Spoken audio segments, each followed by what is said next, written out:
새해를 보내는 우리들에게 하나님 주시는 기쁨과 평강이 가득하기를 소망합니다. 행복하기 위해서 사람들은 참 많은 고민들을 합니다. 그런데 한 보고서에 따르면 무작위로 한 300명 정도 되는 사람들에 대해서 심층적인 분석을 하고 또 연구를 했는데 그런데 다음에 7가지의 조건들이 소개가 되어진다고 합니다. 그 7가지 조건들이 무엇이냐면 행복하기 위해서 전제 조건이 있다라는 것이죠. 첫 번째는 고통에 대해서 성숙하게 대처하는 자세가 필요하다. 두 번째는 결혼, 세 번째는 금주, 네 번째는 금연, 다섯 번째는 운동, 여섯 번째는 중요합니다. 적절한 체중, 일곱 번째는 지속적인 연구 활동과 교육이 필요하다. 이렇게 발표를 했다고 합니다. 그래서 여기서 행복을 느끼는 사람은 한 5가지 이상의 조건들을 갖추고 유지하는 사람은 행복하다라고 대체적으로 느끼고, 여기서 3가지 이하의 조건들을 가지고 있는 사람들은 조금 불행하다라고 느끼는 확률이 높다라고 연구 결과가 나왔다라고 하는데요. 여러분 어떻습니까? 저는 그 조건들을 읽어보면서 고통에 대해서 성숙하게 살아가는 것, 금주, 금연, 운동, 체중, 교육활동 이런 것들을 보니까 생각보다 내가 행복하기 위해서 갖추어야 할 조건들이 대단한 것은 아니다라는 생각이 문득 들더라고요. 어쩌면 우리가 행복을 누릴 수 있는 것은 표준이라고 할 수 있는 것, 가장 기본이라고 할 수 있는 것, 대단한 것이 아니라 우리 삶에 가까이 누구나 누릴 수 있는 것들을 잘 관리하는 것, 한 5가지 정도는 관리해 볼 수 있겠다 하는 생각이 문득 들었습니다. 왕중의 우리 성도님들, 올 한 해 우리를 향하신 하나님의 인자하심이 크고 진실한 그런 귀한 새해가 되시기를 간절히 소망합니다. 새 것은 옛 것을 청산할 때 나타나는 것이죠. 성경에도 새 하늘과 새 땅은 이전의 하늘과 이전의 땅이 사라지면서 새 하늘과 새 땅이 나타난다라고 요한계시록에 말씀합니다. 그리고 새 사람은 허망한 욕심을 따라서 살아가던 나의 옛사람을 벗어버릴 때 그때 내 영이 새롭게 된다라고 에베소서 4장에도 말씀하고 있죠. 불안하고 흔들리는 우리의 내면 속에 우리가 정말 새로운 것을 다짐하고 살아갈 수 있는 방법은 무엇일까요? 우리가 맺는 다양한 관계 속에서 또 갈등이 극심한 우리의 사회 속에서 분쟁이 어쩌면 일상이 되어버린 그런 세계 가운데 하나님의 빛이 비추어져서 우리의 옛 것들이 다 없어지고 새 것으로 채워지는 그런 하나님 놀라운 은혜가 우리 삶에 나타나기를 또 소망해 봅니다. 우리 모두는 그렇게 행복한 삶을 살아가기를 소망하고 또 결심을 합니다. 나 혼자만 그런 것이 아니라 우리 모두가 그러하기를 소망해야겠죠. 그러니까 우리가 새해에 정말 열심으로 살아가겠다라고 하는 결단을 한다면 주위를 돌아보고 나만 행복하게 하기 위해서 결단하는 것이 아니라 나도 행복하며 또 우리 함께 행복할 수 있는 일을 하기 위해서, 삶을 살기 위해서 우리는 무엇을 결단해야 할까라고 생각을 좀 바꾸어 볼 수 있다는 것입니다. 우리는 서로 연결되어져 있기에 혼자 존재할 수는 결코 없습니다. 나만 행복할 수는 처음부터 불가능한 일인 것이죠. 그러니까 내가 복을 받고 또 행복하게 살아간다라고 하는 것은 누군가가 우리와 함께 하는데 그이가 행복해야 된다라고 하는 그 생각부터 출발해야 하는 것이죠. 오늘 본문 말씀은 바로 하나님의 말씀 위에서 그렇게 시작하라라고 이야기를 합니다. 그러고 보면 바울 사도는 자기의 서신에서 이런 말을 자주 사용하죠. 그리스도 안에, 그리스도 안에서라고 하는 말씀을 자주 사용합니다. 그리스도 안에 머물러야 한다. 그렇다면 그리스도 안에 머물러 있다라는 것은 무엇을 의미합니까? 그것은 내 마음이 그리스도와 연결되어져 있다라는 것입니다. 우리는 그리스도 안에 있다라고 하면 하나님 날 보호해 주세요. 하나님 어디서 무엇을 하든지 하나님 나를 지켜주세요. 조금 틀어지고 되지 않으면 하나님, 내가 하나님 안에 있는데 왜 이렇게 일이 잘 풀리지 않습니까? 원망하지 않습니까? 그러나 사실 하나님 안에 있다라고 하는 것은 우리가 하나님과 연결되어 있다라고 하는 그 믿음의 고리를 놓치지 않고 살아가는 것. 힘들지만 하나님, 내가 하나님 안에 있음을 믿습니다 라고 그 시련을 극복할 수 있다는 것. 우리가 힘들 때 부모님을 생각하며 어머니 아버지 날 도와주세요 하지만 현실적으로 도와주지 못하시는 부분들이 참 많죠.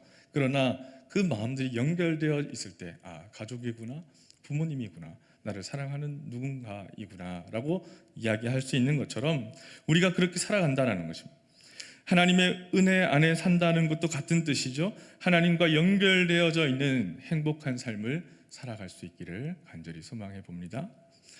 오늘 129절의 말씀 이렇게 고백을 합니다.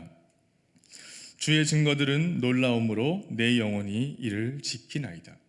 이 시편 기자의 고백을 보면 하나님을 향한 놀라움으로 시작을 하고 있습니다.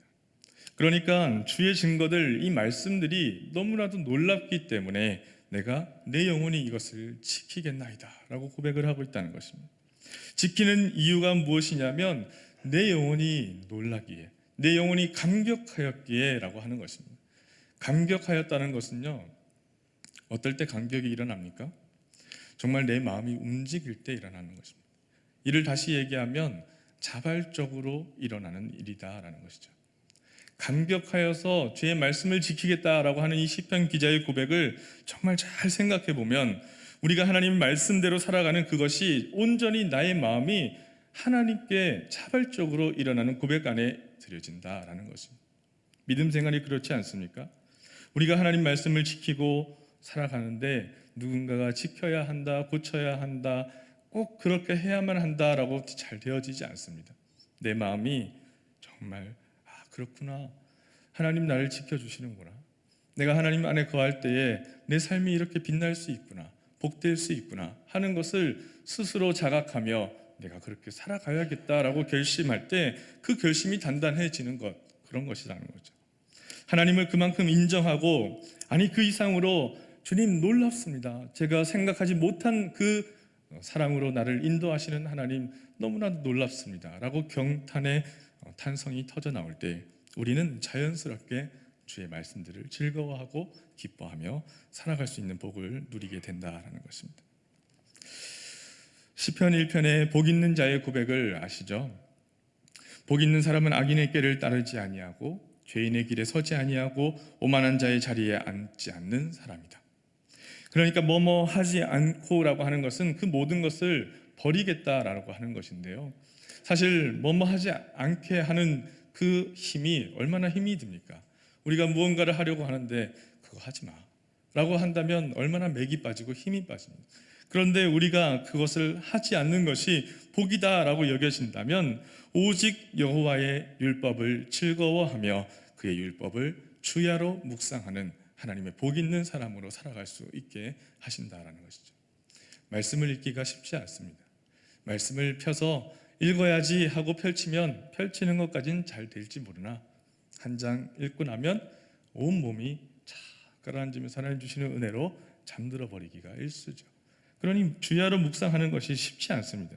그러나 강제로 억지로 하는 것이 아니라 내 삶을 하나님께 드리고 하나님 말씀을 읊조리고 생각하며 주야로 묵상하는 그것이 나의 삶의 인도자가 길이 되고 길잡이가 된다라고 하는 고백을 우리가 기쁘게 드릴 수 있다면 우리는 말씀의 은혜 가운데 살아갈 수 있게 된다라는 것이죠. 묵상하다라고 번역된 이 히브리어의 말을 보면 하가라고 하는 단어를 사용하는데요, 이 뜻은 궁리하다, 중얼거리다, 그리고 계획하다라고 하는 의미를 가지고 있습니다. 그러니까 하나님의 말씀을 묵상하며 살아간다라고 하는 것은 어떤 의미냐면 그 책을 펼쳐놓고 크게 소리를 내어서 읽는 것뿐만 아니라 우리의 마음속에 읊조리는 거예요. 내가 무슨 말을 하든지 어떤 상황 가운데 있든지 내 머릿속에 그 생각을 계획하며 살아가는 것입니다. 이렇게 살아야겠다, 하나님 말씀대로 살아야겠다, 내가 그 말씀을 읊조리며 살아간다라는 것입니다. 그것을 음미하고 또 기억하고 기뻐하고 자발적으로 그 말씀대로 살아가야겠다라고 계속적으로 다짐해 나가는 그런 작은 결단의 기록들이 우리의 삶을 그렇게 인도한다라는 것이죠. 130절 말씀을 보면 주의 말씀을 열면 빛이 비치어 우둔한 사람들을 깨닫게 하나이다, 이렇게 고백을 합니다. 주의 말씀을 열면, 그러니까 주의 말씀을 보면 내 마음속에 빛이 비추인, 여러분, 그 정도 보람은 있어야지 이 말씀을 읽으려고 하는 자발적인 마음이 생기지 않겠습니까? 주의 말씀이 달고 또 달콤하고 정말 우리의 마음에 꿀송이 같다라고 하는 그 어떤 매력을 느끼지 못한다면 우리는 성경책을 펼치기가 쉽지 않습니다. 시편 기자는 주의 말씀을 열면 빛이 비추어서 우둔한 사람을 깨닫게 한다. 그러니까 갈 길을 몰라서 어떻게 해야 될지 몰라서 무엇이 맞는지를 몰라서 갈팡질팡하고 있는 그때에 생각나는 것이 무엇입니까? 하나님 말씀이라는 거예요. 내가 여기에 답이 있다는 것을 알고 있는 그 사람이 믿음으로 그 말씀을 보게 된다라는 것이죠. 예전에 문제집을 초등학교 때 제가 공부할 때는 전과라는 것, 지금도 있나요? 그 전과를 그때 당시는 출판사 5개 정도에서 5권의 전과를 출판했었습니다. 그러면 저희 어머니께서는 그 5권의 전과를 다 사오셔서 모든 전과를 다 풀고 다 공부해야만 그 다음 어떤 것을 할 수 있게 해주셨어요. 그래서 그 전과를 힘을 내어서 열심히 푸는데 답지가 바로 그 다음 장에 있는 거예요. 저는 그걸 알고 있습니다. 그러니까 그 문제가 있는데 잘 모르겠어요. 그러나 바로 뒤에 빛이 있는 거죠. 바로 한 장만 넘기면 정답이 있으니 자연스럽게 내 마음은 자꾸만 답지를 살짝 넘겨보려고 하는 그 자발적인 결단으로 넘어가더라고요. 그렇지 않습니까? 우리의 삶을 인도하시는 하나님께서 우리에게 해결해 주시고 형통케 하시는 은혜가 있다는 것을 우리가 알고 있으면 우리도 모르게 그 말씀이 펼쳐지는 거예요. 펼쳐지고 읽어지고 들려지고 우리가 깨닫게 하시고 우리를 확신하게 하시고 자유케 하시는 하나님의 은혜가 있다라는 것입니다. 바라기는 성도 여러분, 우리의 삶에서 그 말씀이 우리를 부르고 또 우리가 그 말씀에 빨려들어가 하나님 말씀의 달콤함을 느끼며 고백할 수 있는 그런 은혜를 누리시기를 소망합니다. 우리가 잘 아는 아우구스티누스는 이런 고백을 했다고 합니다. 그는 방황하던 시절을 지나가면서 문득 마음에 말씀의 빛이 비추어져서 성경을 읽었는데 그 말씀이 로마서 12장 13절 14절 말씀입니다. 제가 읽어드리겠습니다. 낮에와 같이 단정히 행하고 방탕하거나 술 취하지 말며 음란하거나 호색하지 말며 다투거나 시기하지 말고 오직 주 예수 그리스도로 옷 입고 정욕을 위하여 육신의 일을 도모하지 말라라고 하는 권면이었습니다. 그래서 그 순간을 기억하며 아우구스티누스는 자신의 고백록에서 이런 말을 남깁니다. 그 구절을 읽은 후 즉시 확실성의 빛이 내 마음에 들어와 의심의 모든 어두운 그림자를 몰아냈습니다 라고 고백을 합니다. 여러분, 확실하다는 것, 단단하게 거한다는 것 얼마나 편안하고 좋고 복 있는 사람의 모습입니까? 내가 무엇을 해야 할지, 어떤 말을 해야 할지, 그리고 내 삶이 어떻게 어디로 가는지를 몰라서 헤매이는 삶보다 내가 확실히 이 자리에 서 있어야 하고 확실히 내가 이 말을 해야 되고 확실한 마음의 어떤 준비를 하고 삶을 살아갈 수 있다는 것은 얼마나 든든한 얘기예요. 이것이 복입니다. 그런데 우리는 그 말씀, 주님 주신 말씀 가운데 그 기초를 세우고 그 위에 서 있어야 한다라는 것이죠. 131절의 말씀에 시편 기자는 이렇게 이야기합니다. 내가 주의 계명들을 사모함으로 내가 입을 열고 헐떡였나이다. 여러분, 이게 무슨 말씀입니까? 내가 주의 말씀들을 사모함으로 내가 입을 열고 헐떡입니다. 주님의 말씀을 너무나도 절실하게 사모하여서 내가 입술을 열고 숨을 가쁘게 헐떡이까지 주님 말씀 앞에 나아가기를 즐겨한다라고 하는 그런 고백인 것이죠. 얼마나 기쁘면 그렇게 숨을 가쁘게 그 말씀을 향해서 쫓아가겠습니까? 연애를 하고 매력을 느끼는 어떤 관계를 위해서는 우리가 숨을 헐떡이면서도 그렇게 달려갈 수 있지 않습니까? 동의하지 않은 표정들이신 것 같은데 저도 사실 그래 본 적이 잘 없는 것 같긴 하지만 그러나 너무나도 사모하는 마음이 있으면 우리는 다 제쳐두고 숨가쁜 호흡을 내쉬면서까지 그 일을 사모하는 모습을 보게 된다.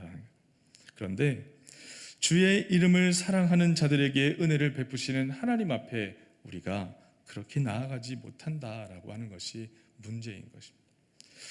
주님을 뵙고 그 안에 거하며 양이 목자를 따라가듯이 포도나무 가지에 무성한 과실들이 달려있는 것처럼 우리는 확실하게 주님 바라보며 행복을 누릴 수 있다 고백하며 살아갈 수 있는 마음의 결단들이 있어야 할 것입니다. 133절의 말씀에 이런 고백을 드립니다. 나의 발걸음을 주의 말씀에 굳게 세우시고 어떤 죄악도 나를 주관하지 못하게 하소서. 말씀 위에 세워진 그 단단한 길은 흔들리지 않는 반석 위에 세워져 있는 길이다. 그런 집이다 말씀해 주셨습니다. 주님께서 나의 발걸음을 말씀에 굳게 세우시면 나는 흔들리지 않는다라는 것이, 어떤 제약도 나를 주관하지 못하게 하실 것이며 실패하며 낙심하는 것들이 나를 휩쓸지 못하게 하실 것을 믿고 사는 것, 어디로 갈지 몰라 헤매이지 않고 발걸음을 인도하시니 주와 함께 걸어가는 그 길이 기쁘지 아니한가, 그렇게 충만케 채워주실 줄을 믿습니다. 우리의 안내자가 되시는 하나님의 은혜로만 살고 결단하며 고백하는 귀한 성도님들의 삶이 되시기를 간절히 소망합니다. 주님께서 그렇게 살아가라 말씀해 주셨습니다. 우리 특별히 교사분들, 이 마음을 우리 자녀들에게 잘 전수해 주시기를 바랍니다. 그러나 무엇하지 마라 이렇게 해야만 한다라고 이야기해서는 듣고 있지 않고 들어도 그렇게 느끼지 못할 것입니다. 오직 우리 자녀들이, 학생들이 자발적으로 그렇게 살아가기를 기뻐할 수 있도록 교사들이 그렇게 살아가고 그렇게 안아주고 그렇게 격려하고 그렇게 가르칠 때 그들의 삶이 또한 그 선생님의 삶을 따라가고 또 선생님이 따라가시는 예수 그리스도의 모습을 따라 교육받고 또 그 안에서 주의 은혜로 자라게 인도하실 줄을 믿습니다. 말씀을 지키지 않는 이들이 있을 수 있습니다. 우리가 낙심할 때도 있습니다. 그러나 그렇다고 해서 우리가 넉넉히 있을 수는 없는 것입니다. 더욱더 말씀을 사모하며 그 말씀 위에 우리의 삶을 세우시는 하나님께 결단하며 나아가야 할 줄을 믿습니다. 결코 우리는 혼자가 아닙니다. 신앙의 길은 그렇게 손을 잡고 걸어가는 길이며 주님께서 동행하고 돌보시는 길인 줄을 믿고 또 결단하며 나아갈 수 있어야 하겠습니다. 우리 그런 믿음을 가지고 이 시간 찬양하며 하나님께 고백하며 또 기도하며 하나님께 나아가 봅시다. 우리의 삶을 돌보시는 하나님 아버지, 우리와 함께 하실 줄을 믿고 그 믿음의 고백을 드리며 하나님, 교사로 성도로 그 부르심 가운데 주님만을 예배합니다. 하나님, 우리의 소망이 되시고 또 우리를 언제나 품에 안으시고 사랑하시며 우리의 삶을 인도하시는 주님만 바라보며 세워지고 또 그 안에 든든히 잘 살아갈 수 있는 은혜를 더하여 주시기를 믿고 찬양하며 평안을 누리며 살아가는 귀한 성도의 삶이 되게 인도하여 주시옵소서.